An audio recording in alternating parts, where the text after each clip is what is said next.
فرمائے ایک شخص کہتا ہے میرا باپ بڑا گنہگار تھا، میں نے غسل و کفن دے کے اسے دفن کیا، رات کو خواب میں اپنے باپ کو دیکھا، تعجب تب ہوا جب میں نے اپنے باپ کو جنت میں دیکھا۔ میں نے کہا بابا آپ تو بڑے گنہگار تھے، آپ تو بڑے خطاکار تھے، آپ جنت میں کیا کر رہے ہیں؟ اس نے کہا میرے لال 3 دن تک میری قبر میں آگ جل رہی تھی، 3 دن تک مجھ پر فشار قبر عذاب قبر میں مبتلا تھا، لیکن 3 دن کے بعد کچھ قبریں چھوڑ کر ایک نیک خاتون کو دفن کیا گیا، جس کی آنے کے بعد پورے قبرستان میں جن جن پہ عذاب ہو رہا تھا ان پر اللہ کی رحمتیں نازل ہونے لگیں۔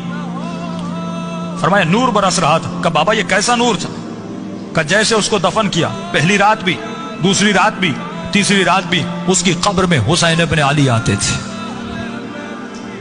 فرمایا جب اس خاتون نے میرے عذاب کو دیکھا، فرمایا اس کے دل میں رحم پیدا ہوا، اور جب امام حسین اس کی قبر میں آئے تو اس نے کہا مولا مجھ پر تو رحمتیں ہیں، لیکن یہ بھی آپ کا چاہنے والا ہے، اس کی قبر میں عذاب ہو رہا ہے، میں چاہتی ہوں میری خاطر آپ اس کی شفاعت کر دیں۔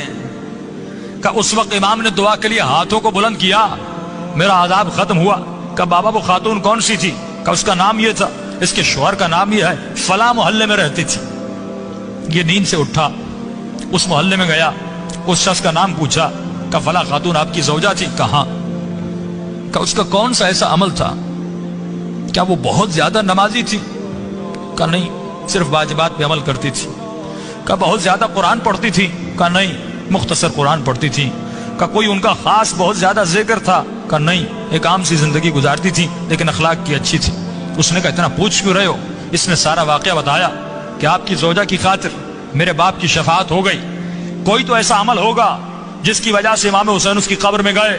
تو فرمایا ایک عمل تھا جو کثرت سے کیا کرتی تھی۔ کہ وہ کون سا عمل تھا؟ فرمایا روزانہ زیارت عاشورہ پڑھا کرتی تھی۔ یہ مقام اذکرونی اذکرکم ہے کہ اے ہمارے چاہنے والو تم ہمیں یاد کرو، ہم تمہیں یاد کریں گے۔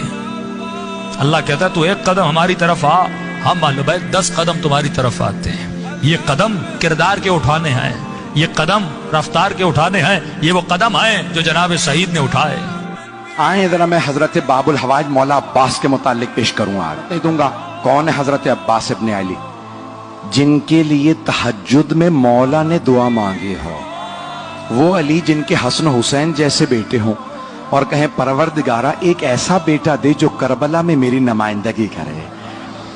اللہ جانتا ہے نا کہ وہ علی جو مشکل کشا ہو، آج علی مانگ رہے ہیں، اب اللہ نے علی کے حساب سے عطا کیا۔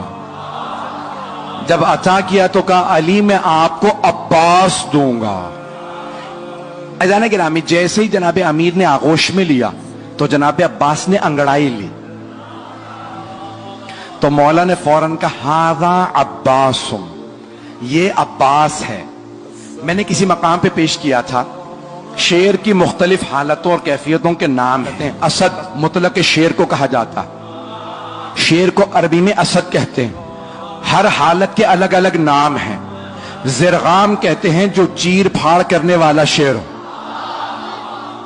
زیغم کہتے ہیں جو دوڑتا ہوا شیر ہو، حارس کہتے ہیں حفاظت کرتے ہوئے شیر کو، غضنفر کہتے ہیں بڑے اور بوڑھے شیر کو، توجہ، لیس کہتے ہیں غراتے ہوئے شیر کو، غراتا ہوا شیر کہلاتا ہے لیس، لام یہ اور سے، لیس غراتا ہوا شیر، اور حملہ کرتے ہوئے شیر کو کہتے ہیں حیدر، حملہ کرتا ہوا شیر حیدر۔ اور عباس کس شیر کو کہتے ہیں؟ تو میں نے لغت میں دیکھا تو مختلف معنی لکھے تھے۔ ایک جگہ لکھا ہے انگڑائی لیتے ہوئے شیر کو عباس کہتے ہیں، توجہ، دوسری لغت میں لکھا تھا، فیروز اللغات میں لکھا تھا عباس اس شیر کو کہتے ہیں جس سے شیر فرار کریں۔ اللہ کے شیر نے کہا یہ عباس ہے۔ بھئی عباس کوئی عام شیر نہیں، شیر خدا کا شیر ہے۔ قدر بلند یہ زمین بے سبب نہیں، قدر بلند یہ زمین بے سبب نہیں، تشنہ لب کی سرزمین پہ کوئی تشنہ لب نہیں، تشنہ لب کی